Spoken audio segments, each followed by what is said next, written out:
బట్టతలతో బాధపడుతున్నారా? ఆధునితనమైన పద్ధతిలో hair transplantation చేయబడును. Face clinic, Hyderabad. Hello Ram గారు. హాయ్ నారాజు. చాలామంది అన్నీ over a period of time జీవితంలో రియాలిటీని కోల్పోయి డ్రామా ప్లే చేయాల్సినటువంటి అవసరానికి వచ్చేస్తూ ఉంటారు. ఆ రియాలిటీని ఏ విధంగా కోల్పోతూ ఉంటారో, ఈ డ్రామాని కంటిన్యూ చేయడానికి గల కారణాలు ఏముంటాయి అసలు? అంటే బలంగా ఇంక వాటిల్లోనే జీవితాన్ని గడపాల్సిందే తప్ప వేరే ఆప్షన్ లేదనేటువంటి మూడుకు వచ్చేస్తూ ఉంటారు. ఎందుకు? వాస్తవం రుచికరంగా లేనప్పుడు ఆహ్. డ్రామానే దిక్కు. ఎందుకంటే జీవితంలో వాస్తవాలు చాలా బాధాకరంగా ఉండి యాక్సెప్ట్ చేయలేని స్థితిలో ఉన్నప్పుడు, వాస్తవం ఒప్పుకుంటే బాధ ఎక్కువ కలుగుతుంది అనుకున్నప్పుడు, కష్టాలు కలిగినప్పుడు ఆ కష్టాల నుంచి తప్పించుకోవాలన్న ఆలోచన వచ్చినప్పుడు మైండ్ ఒక్కసారి షిఫ్ట్ చేస్తుంది, రియాలిటీ నుంచి డ్రామాకు షిఫ్ట్ చేస్తుంది. డ్రామాకంటూ క్యారెక్టరిస్టిక్స్ ఉన్నాయి. మనసు తప్పించుకునే ఎన్నో విధానాల్లో ఒక ప్రధానమైన విధానం డ్రామా. మనం సబ్జెక్టివ్ థింకింగ్, ఆబ్జెక్టివ్ థింకింగ్ అంటుంటాం. అంటే ఉన్నది ఉన్నట్టుగా మాట్లాడే రకం ఒక రకం అయితే, లేనిది ఉన్నట్టుగా ఆలోచించడం, మాట్లాడడం ఇది రెండో రకం. ఈ లేనిది ఉన్నట్టుగా మాట్లాడుతుండడమే డ్రామా అంటాం. ఉన్నది ఉన్నట్టుగా మాట్లాడడం రియాలిటీ అని. అయితే రియాలిటీ మాట్లాడుకోవడానికి కానీ, చెప్పుకోవడానికి కానీ, చెప్పుకొని సంతోషించడానికి కానీ రియాలిటీలో ఏం లేనప్పుడు డ్రామాకు షిఫ్ట్ అవుతాం.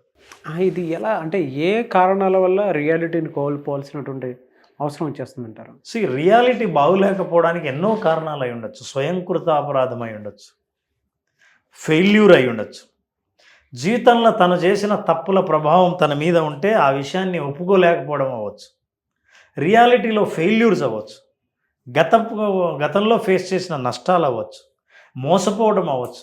ఏదైనా సరే ఈ రియాలిటీ ఉన్నప్పుడు ఒరిజినల్గా రియాలిటీని నువ్వు యాక్సెప్ట్ చేస్తే, దాన్ని ఆబ్జెక్టివ్గా చూసి దీని నుంచి నేను బయటపడాలంటే ఏ పని చేయాలి, ఏ నిర్ణయం తీసుకోవాలి, ఏ డైలమా నుంచి నేను బయటపడాలి అనేది రియాలిటీ.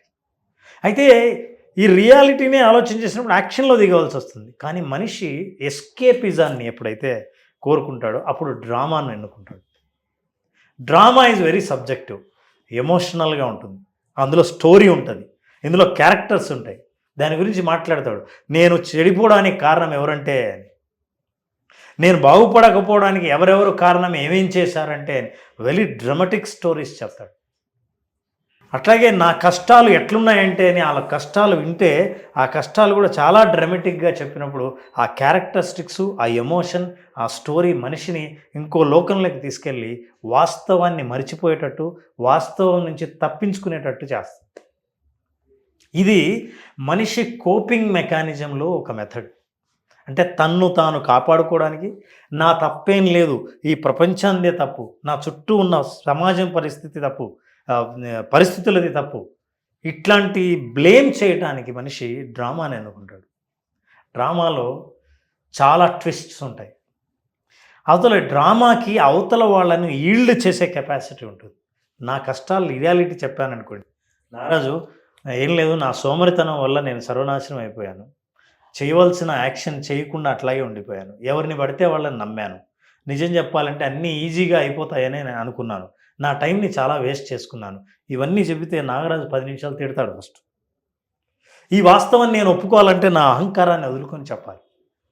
ఇదే వాస్తవాన్ని నేను డ్రామాగా చెప్పాను అనుకోండి, నాగరాజు నమ్ముకున్న వాళ్ళే నన్ను మోసం చేశారు తెలుసా, నా లాంటి కష్టాలు ఎవరికి ఉండకూడదు, కరెక్ట్గా నేను నా చదువు అయిపోయి చేద్దాం అనుకున్నప్పుడు మా నాన్న రిటైర్ అయ్యాడు, మా ఇంట్లో డబ్బులు ఏం లేవు, మా అమ్మకు జబ్బు వచ్చింది, మా తమ్ముడికి జాబ్ చేయమంటే అప్పుడే ఎవరో ఒక అమ్మాయిని ప్రేమించి ఎక్కడికో వెళ్ళి, ఎంత డ్రామా. ఇవన్నీ నాకు ఎక్కువ టెన్షన్ ఎక్కువైపోయి నా చదువు మీద కాన్సన్ట్రేట్ చేయలేకపోయాను. సింపతి క్రియేట్ చేస్తాడు. ఇవన్నీ డ్రామాలో వచ్చేవి. క్యారెక్టర్స్ అన్నీ చూపించాడు, క్యారెక్టర్స్ ద్వారా ఎమోషన్స్ తీసుకొచ్చాడు. సో మనిషి వాస్తవం నుంచి తప్పించుకోవడానికి చాలా సక్సెస్ఫుల్గా ఎన్నుకునే ఒక మార్గం ఏంటంటే డ్రామా. అయితే ఈ డ్రామాలో ఉన్నంతకాలం నువ్వు ఒక భ్రమలో ఉంటావు. ఎందుకంటే ఇప్పుడు నువ్వు ఒక సినిమా కానీ ఒక నాటకం కానీ చూసినప్పుడు విలను హీరో కొట్లాడుకుంటారు. ఒక మంచితనం, ఒక చెడ్డతనం ఎక్స్ట్రీమ్ ఉంటాయి. ఓ వ్యక్తి ఇట్లా హత్య చేస్తాడు, హత్య చేస్తే రక్తం కారిపోతుంది, ఒక మనిషి చనిపోతాడు. ఇవన్నీ మనకు డ్రామా అని తెలుసు, మనం చూస్తున్నాం డ్రామా. ఎవరైనా నాటకం చూసి పోలీస్ స్టేషన్కి వెళ్ళి సార్ పలానా వాడు హత్య చేశాడని కేసు పెట్టిన వాళ్ళు ఎవరైనా ఉన్నారా? బికాస్ మనకు డ్రామా అని తెలుసు.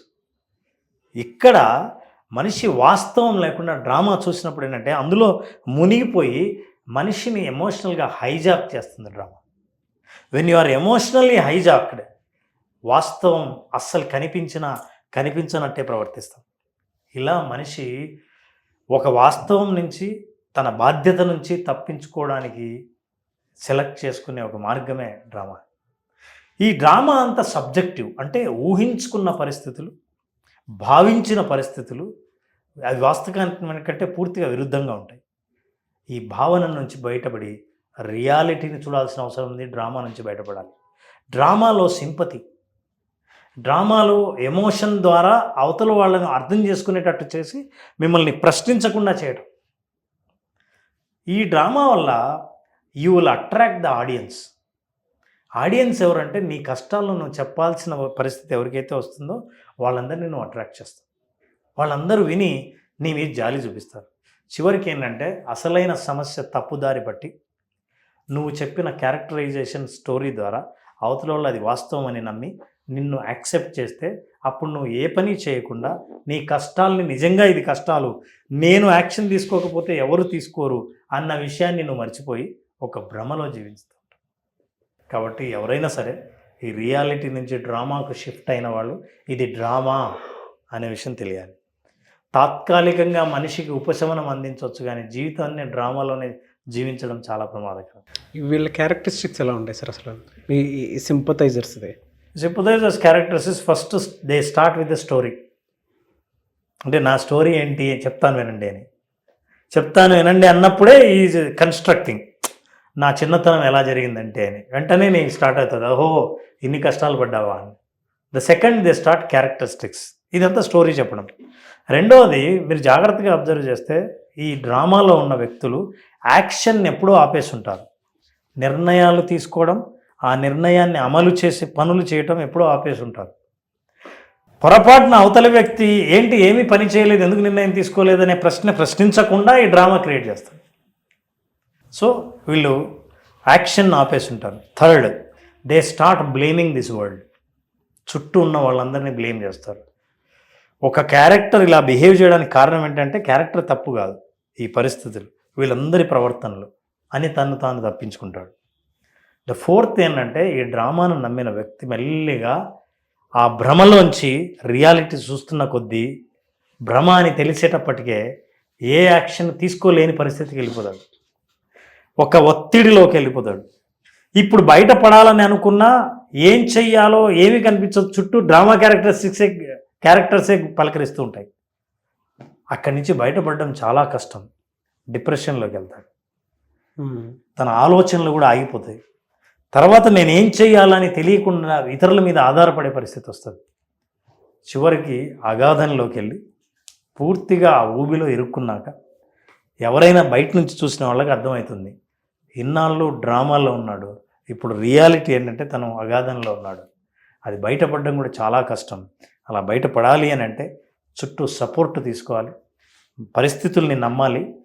నేనే ప్రయత్నం చేసి పైకి రాకపోతే నా జీవితాన్ని పైకి తీసుకొచ్చే వాళ్ళు ఎవరూ లేరన్న విషయం ఎప్పుడైతే తెలుసుకుంటామో డ్రామా టప్ అని ఆఫ్ అయిపోతుంది, స్క్రీన్ ఆఫ్ అయిపోతుంది. కాదు సార్, ఇప్పుడు ఒక మనిషి చుట్టూ రియాలిటీ ఉన్నా కూడా యాక్సెప్ట్ చేయలేని పరిస్థితిలో ఉండి ఆ డ్రామాలోనే ఫ్యూ డేస్ కాదు మంత్స్, కొంతమంది ఇయర్స్ కూడా బతికేస్తూ ఉంటారు కదా. అంత హార్ష్ రియాలిటీ నుంచి బయటపడాలి అంటే ఎట్లా అసలు? అది సాధ్యమా అసలు? అది ఆ డ్రామాలోకి వెళ్ళిపోయిన తర్వాత డెఫినెట్గా సాధ్యమే నారాజు. ఎందుకంటే ఎప్పుడైతే ఇన్నాళ్ళు నేను డ్రామాలో జీవించానని తెలుసుకున్నావో సగం బయటపడినట్టు అర్థం. అది ఎట్లా తెలుస్తుంది వాళ్ళకి? అంటే సిమ్టమ్స్ ఎలా ఉంటాయి? నువ్వు డ్రామాలో ఉన్నావు అంటే వాళ్ళకి ఆల్రెడీ ఇది నేను కన్స్ట్రక్ట్ చేసింది ఇది అని తెలుసు, కానీ నేను ఇది ఈ విధంగా బయటపడుతున్నాను అనేటువంటిది ఎలా తెలుస్తుందని. డ్రామా ఏం చేస్తుందంటే తాత్కాలికంగా నీ పెయిన్ని, ఫిజికల్ పెయిన్ని, మెంటల్ పెయిన్ని తప్పించుకునేలా చేస్తుంది. తాత్కాలికంగా ఏదైనా ఒక పరిస్థితి, ఫర్ ఎగ్జాంపుల్ మనిషి బాగా కష్టాల్లో ఉన్నాడు, ఒక జాబ్ కోసం వెళ్ళాడు, నువ్వు అక్కడ డ్రామా క్రియేట్ చేయొచ్చు, చేస్తే ఆ సమస్య నుంచి అప్పుడు బయటపడవచ్చు. కానీ డ్రామానే లైఫ్గా మార్చుకొని నువ్వు జీవించడం మొదలు పెడితే రియాలిటీ నిన్ను వదలకుండా పోదు. వాస్తవం నీ వెంట పడుతూ ఉంటుంది. Okay okay. వాస్తవం నీకు అనుభవంలోకి వస్తూ ఉంటుంది. బయటికి నువ్వు డ్రామా చెప్తున్నావు కానీ ఇంటర్నల్గా నీ వాస్తవం తెలుస్తుంటుంది. అప్పుడు డ్రామా కూడా పని చేయని రోజు ఒకరోజు వస్తుంది. అప్పుడు ఇక బయటపడాలన్న కోరిక కలుగుతుంది. ఆ కోరిక ఎప్పుడైతే కలిగిందో, ఇన్నాళ్ళు నేను డ్రామాలో జీవించాననే వాస్తవం ఎప్పుడు తెలిసిందో అప్పుడు సగం బయటపడినట్టు అర్థం.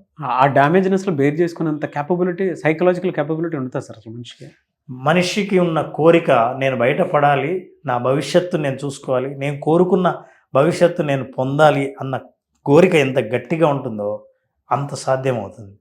అలా కాకుండా మీకోసం నేను బయటపడాలో, ఇతరుల కోసం నేను బాగుపడాలో అనుకున్నప్పుడు చాలా స్లో ప్రాసెస్. అట్లాంటి వాళ్లకు చుట్టూ ఉన్న సమాజం సహకరించాలి, కుటుంబ సభ్యులు సహకరించాలి. ఆ తర్వాత అతను ముందుకు వెళ్ళాలని అనుకుంటే ఎవరినెవరిని నమ్మాలి, ఏ యాక్షన్ తీసుకోవాలో ఆ యాక్షన్కి సంబంధించిన వ్యక్తులందరూ అతనికి సహకరించాలి. ఇది అందరూ ముందుకు వచ్చి సహకరించడానికి వస్తారంటే ఎవరు రారు. ఎందుకంటే నువ్వు ఆల్రెడీ ఈ క్యారెక్టర్స్ని డ్యామేజ్ చేసావు. సో ఇప్పుడు నువ్వు ముందుకు వెళ్ళాలంటే నీ యాక్షన్ ప్లాన్ని తయారు చేసుకోవాలి. నేను ఏం కోల్పోయాను, ఏం చేయకపోవడం వల్ల నేను ఒక భ్రమలో ఉన్నాను, ఇప్పుడు ఆ పనులు ఎలా చేయాలి అని ఒక్క అడుగు ముందుకు వేసుకుంటూ వీడియోని 2 times చూడండి. మీ చుట్టుపక్కల ఉండేటువంటి వాళ్ళలోనే తెలియకుండా ఈ క్యారెక్టరిస్టిక్స్ మీకు డెఫినెట్గా కనిపిస్తూ ఉంటాయి. అంటే ఒక మనిషి తన రియాలిటీని కోల్పోయి ఇన్ఫ్లుయెన్స్ అయ్యి ఒక డ్రామాలోకి ఏ విధంగా వెళ్ళిపోతూ ఉంటాడు అనేటువంటి దానికి బెస్ట్ ఎగ్జాంపుల్స్ ఇది. Anyways thank you so much Ram గారు. Thank you Ramesh. చాలామంది అడ్వాన్స్ విజువలైజేషన్ క్లాస్ ఎక్స్పెక్ట్ చేస్తూ ఉన్నారు. బేసిక్ ఎక్కువ మంది అటెండ్ అయిపోయినటువంటి వాళ్ళు. అడ్వాన్స్లో ఏ మెరాకిల్ చూస్తాము అనుకునేటువంటి వాళ్ళు చాలామంది ఉన్నారు. అడ్వాన్స్ విజువలైజేషన్ క్లాస్ ఎప్పుడు ఉండే అవకాశం ఉంటుంది? నాగరాజు April 5వ అడ్వాన్స్డ్ విజువలైజేషన్ అటెండ్ అవ్వచ్చు. బేసిక్ అటెండ్ అయిన వాళ్ళు వాళ్ళ ఫ్రీక్వెన్సీని, వాళ్ళ పవర్ని, వాళ్ళ థాట్ని, విజువలైజేషన్ని ఎలా చేసుకోవాలో తెలిసిన వాళ్ళు దాని వేవ్ లెంగ్త్ని పెంచడానికి, ఇంకా దాని పవర్ని పెంచడానికి, టైం గ్యాప్ ఒక గోల్ని అచీవ్ చేయడానికి తగ్గించాలంటే అడ్వాన్స్ విజువలైజేషన్ అద్భుతంగా ఉపయోగపడుతుంది. చాలామంది అటెండ్ అయిన వాళ్ళు, సార్ ఇంకా ఏమైనా అటెండ్ అవ్వాలని ఉంది ఏంటి అని అంటే, ఈసారి చాలా తొందరగానే నెక్స్ట్ అడ్వాన్స్ సెషన్ కూడా పెట్టడం జరిగింది. April 5వ అడ్వాన్స్ విజువలైజేషన్ 5 days సెషన్. డెఫినెట్గా బేసిక్ అటెండ్ అయిన వాళ్ళందరికీ చాలా ఉపయోగపడుతుంది. They can attend this. ఈగర్లో నేను కూడా వెయిట్ చేస్తున్నాను. ఎందుకంటే పర్సనాలిటీ డెవలప్ చేసుకోవాలనుకున్నా, లేదంటే కొన్ని విషయాల్లో మనం బ్రాడ్ పిక్చర్లో చూడలేము. అడ్వాన్స్ క్లాసెస్ అటెండ్ అయిన తర్వాత మాత్రమే తెలుస్తుంది. సో నేను కూడా అడ్వాన్స్ విజువలైజేషన్ క్లాస్కి జాయిన్ అవ్వాలని అనుకుంటున్నాను ఈ బ్యాచ్కి. ముఖ్యంగా నారాజు ఈ అడ్వాన్స్ విజువలైజేషన్లో, బేసిక్ విజువలైజేషన్లో మిరాకిల్స్ సృష్టించిన వాళ్ళు, అనుభవంలోకి అద్భుతాలు తీసుకొచ్చిన వాళ్ళందరూ ఈ అడ్వాన్స్ విజువలైజేషన్ సెషన్లో అటెండ్ అవుతున్నారు. అట్లాంటి వాళ్ళని నేరుగా చూడాలన్నా, అట్లాంటి వాళ్ళ మాటలు వినాలన్నా మీరు డెఫినెట్గా అడ్వాన్స్ విజువలైజేషన్ జాయిన్ అవ్వాల్సిందే. డెఫినెట్గా sir. Anyway sir, thank you so much Ram గారు. Thank you Ramesh. సో మీరు అడ్వాన్స్ విజువలైజేషన్ క్లాస్కి అటెండ్ అవ్వాలి అనుకుంటే స్క్రీన్ మీద మీకు కాంటాక్ట్ నెంబర్ కనిపిస్తుంది. April 5th నుంచే ఉంటుంది.